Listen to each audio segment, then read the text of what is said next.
Yes.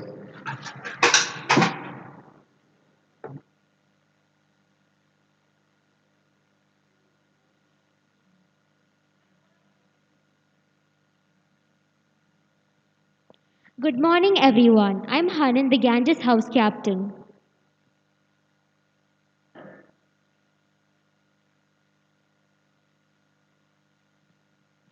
A very good morning. I'm Dina. I'm Amazon House Captain. Good morning, everyone. I'm Shazia and I'm the cultural captain.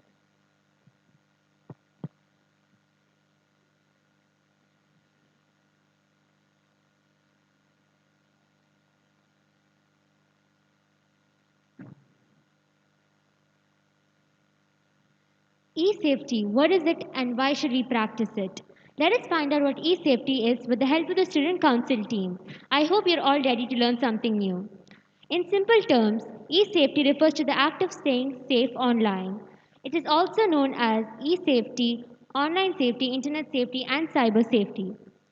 It encompasses all top technological devices which have access to the internet, from PCs and laptops to smartphones and tablets.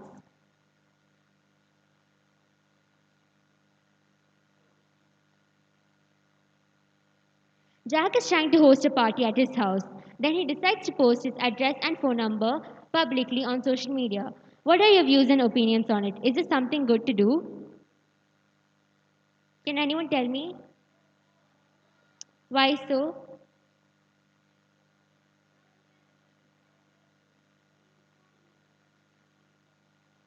Yes. Yes, that's correct. You shouldn't be posting your personal information online. You should keep it yourself and your parents.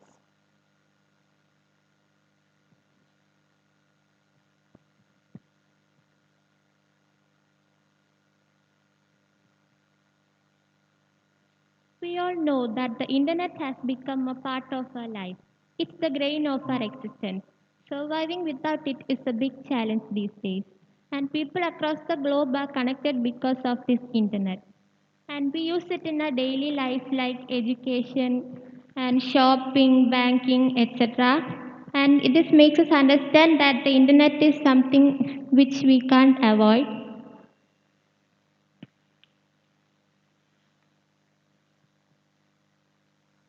Yeah. So the internet also has so many negative sides, and the first thing is addiction. We spend most of our times on the online, the or on electronic devices because of addiction, and a big part of our time will be wasted because of this addiction. And YouTube videos are some example. And another thing is cyberbullying. Online trolls and attacks may affect our mental health also, and people also commit crimes through the internet like hacking, theft, etc. for money. And we can't deny the fact that the internet has made us lazy and it has affected our concentration and patience too.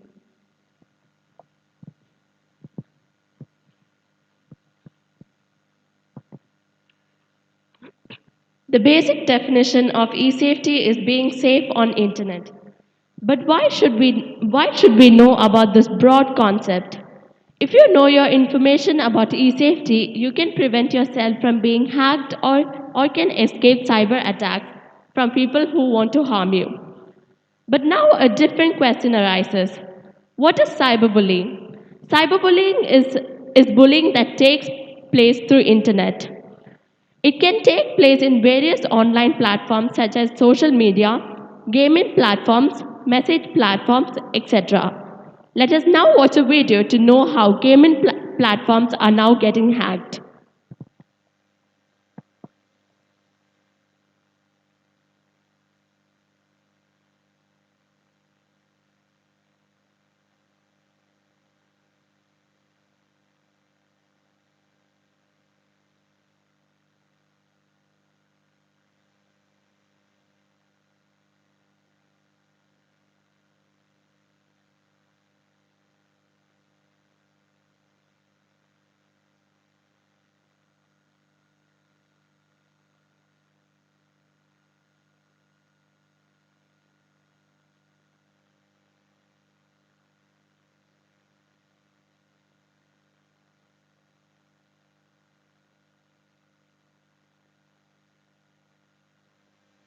You're looking forward.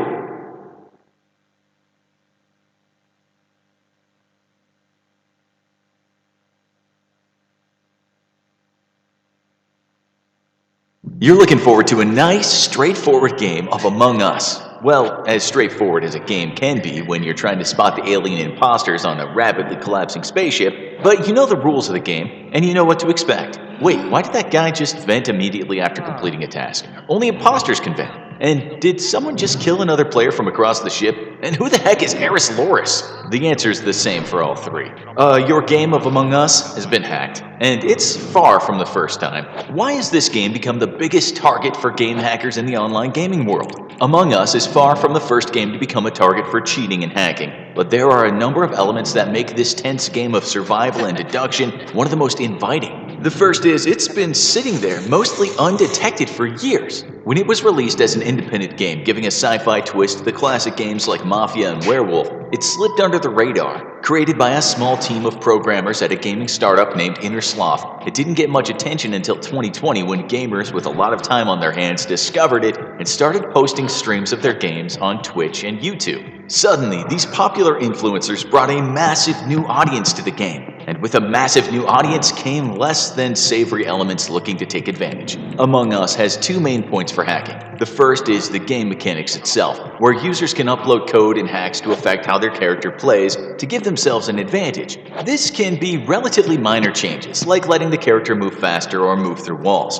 However, some powerful hacks completely throw off the balance of the game, letting player characters use imposter techniques like venting, killing other players, or even seeing the imposters present in the game. Some imposters even hack the game to eliminate their kill cooldown timer, letting them wipe out an entire crew before a meeting can be called to airlock them. That's an instant win. And what would be the fun in that? These hacks largely only affect one player and can derail a game, but the game's other vulnerable point has bigger implications. One of Among Us's most distinct features is its in-game chat system, which lets players talk in real time as they discuss who's an imposter and who to throw out of the airlock. But that only works if the people in the chat are the players. Some enterprising hackers have managed to infiltrate those chats to promote their own interests, making the game largely unplayable, as no one can concentrate on debating imposters with a dozen spam messages every minute. It was October 2020 when the biggest hack attack happened, courtesy of a mysterious figure named Eris Loris, a YouTube personality. He hacked the lobbies of individual games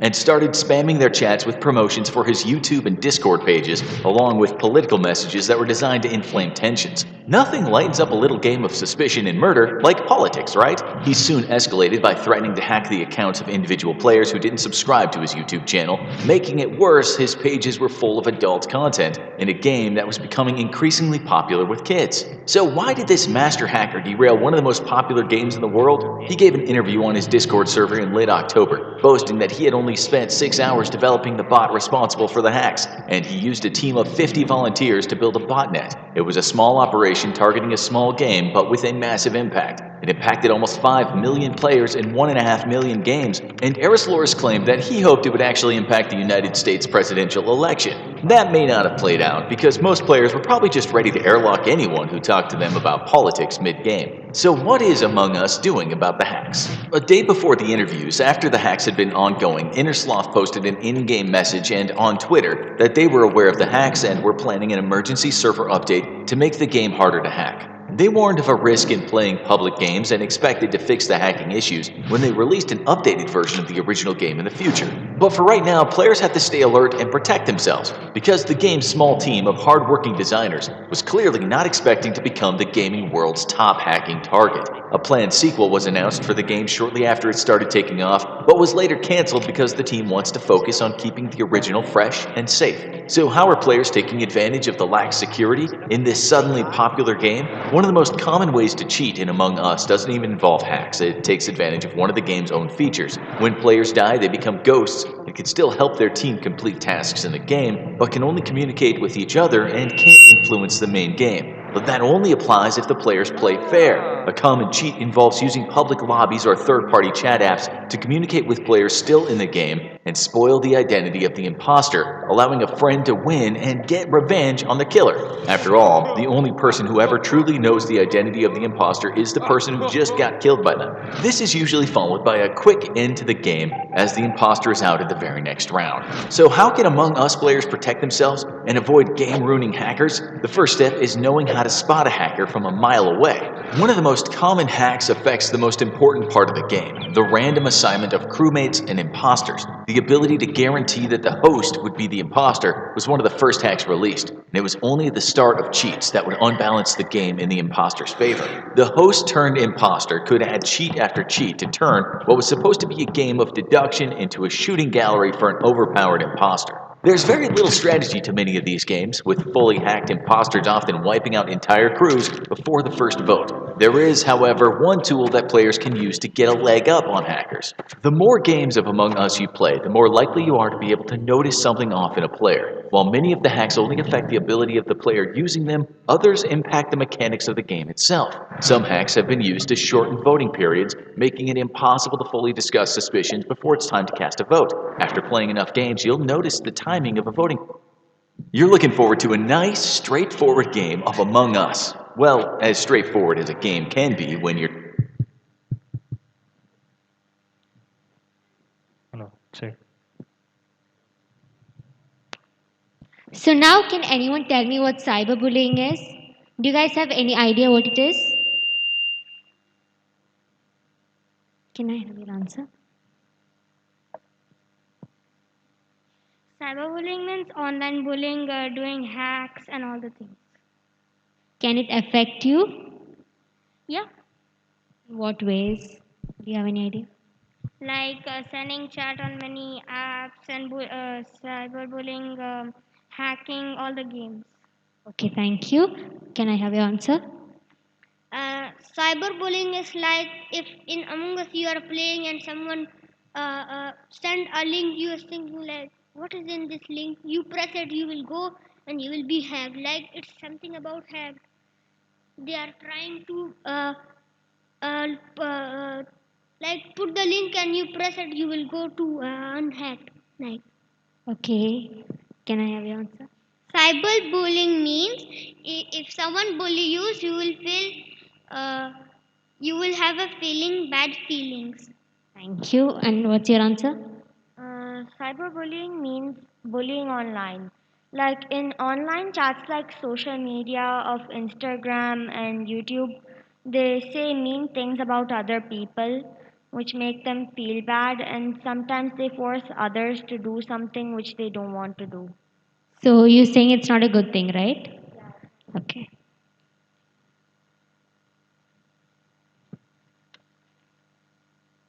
So, how do we stop cyberbullying? First of all, you have to know it's not your fault, and hence you do not have to respond because by responding, you're confirming your presence on the other side. Save the evidence for later so that if things get out of hand, you have something for proof. And most importantly, reach out for help. Tell a trusted adult like a parent or a teacher. Now let's talk about cyberbullying, which does not directly target us, but we get it by our own mistakes. Malwares are files that are specifically designed and disguised as some other thing which gains information from your device. They spread in the form of digital scams. These are mostly prevalent in unverified app stores and websites, especially when we're trying to download the so called free games, movies, songs, and etc. It can also spread through other means such as infected USB drives and CDs. So now we can see how to prevent malware. Install antivirus and anti-spyware softwares. These softwares can help identify malware on your computer files. Use secure authentication methods. So we can use strong passwords with at least 8 characters and never save passwords on a computer. Don't share it with your friends or anyone except your parents. Keep your software updated. Never use unfamiliar media that was used on a publicly accessible device. Use administrator accounts only when necessary. So, for example, your school account. It should be only used for your school purposes and nothing else. Don't misuse the account.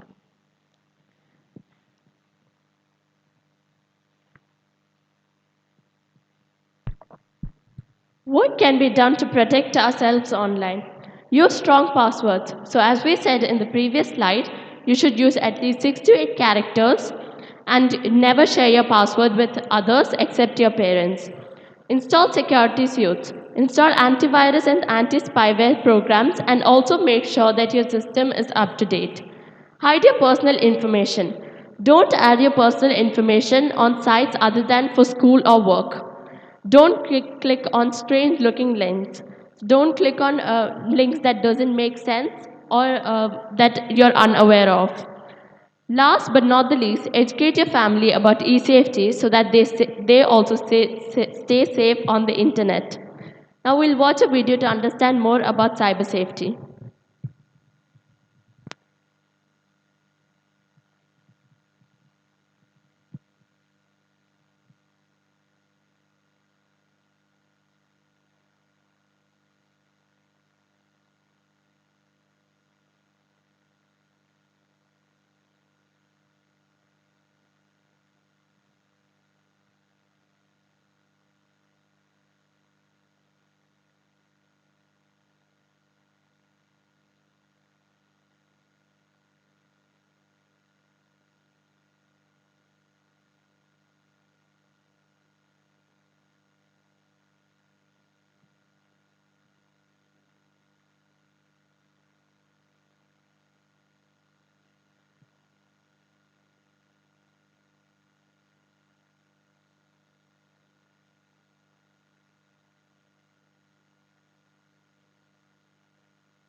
If you're watching this right now, my powers of deduction tell me that there's about a 100% chance that you use the internet. I'm so smart. Thanks for logging onto YouTube today and checking out Wellcast. We're super glad you're here.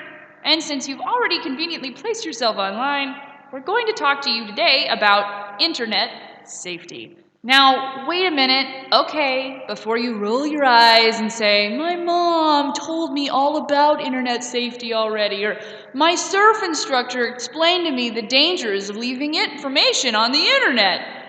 Just hear me out, all right? We spend a lot of time on the internet here at Wellcast, and we give pretty awesome advice. I think you'll agree. So today, we're going to give you our top 4 things that you absolutely need to know about internet safety. Are you ready?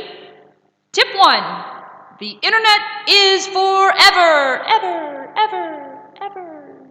That was all in-house. No joke, anything that you put on the internet, no matter how old, could be there until you have grandchildren of your own who will be Googling you.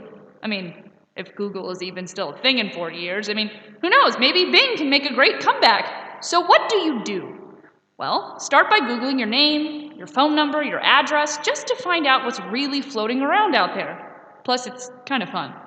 If you're on social media, and who isn't, use the strictest privacy settings out there. Tip 2, don't put personal information online. 73% of teens and 68% of young adults are on social networking sites. Of those people, roughly half post personal information, phone numbers, addresses, emails. Don't do that. If you do, it leaves you open for attacks from either cyberbullies or just some weird folks who want to take advantage of you. Do yourself a favor and ask a trusted friend what private information they can see on your sites. If you're not happy with the answer, remove it. Tip 3, don't forget about smartphone safety. In an era of smartphones, cyber safety should extend to your phone too, especially when it comes to tech safety. Remember how your parents warned you about accepting car rides from strangers? All right, don't accept phone calls or texts from strangers either. Only answer texts and phone calls from your contact list. Tip 4, handle hacking intelligently.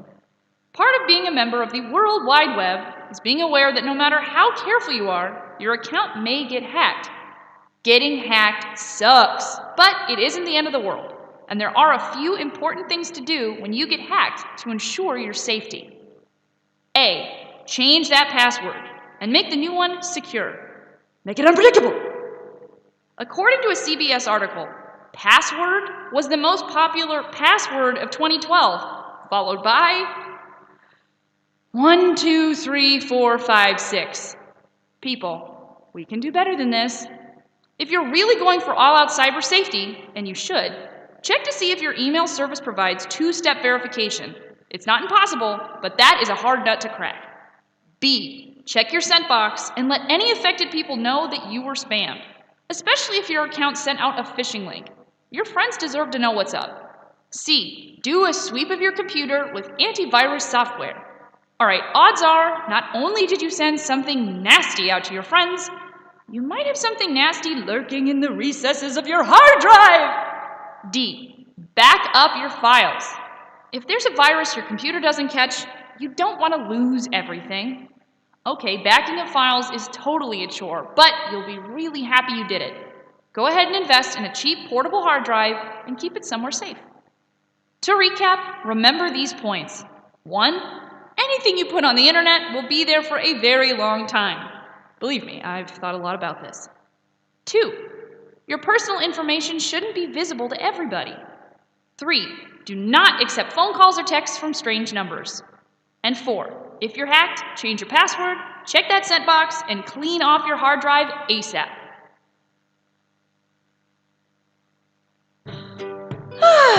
Well, that's all from me today, Wellcasters. Would you do me a kindness? Subscribe to our channel. Sign up.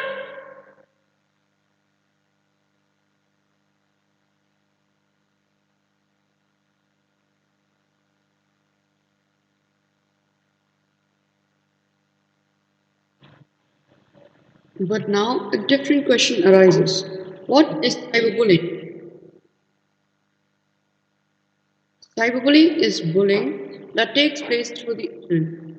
It can take place in various online platforms such as social media, gaming platforms, messaging platforms, etc.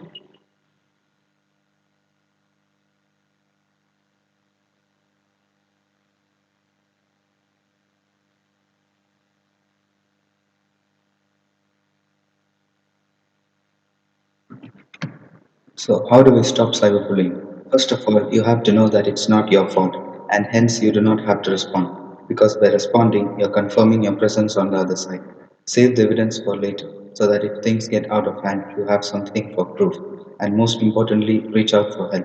Tell a trusted adult, like a parent or a teacher.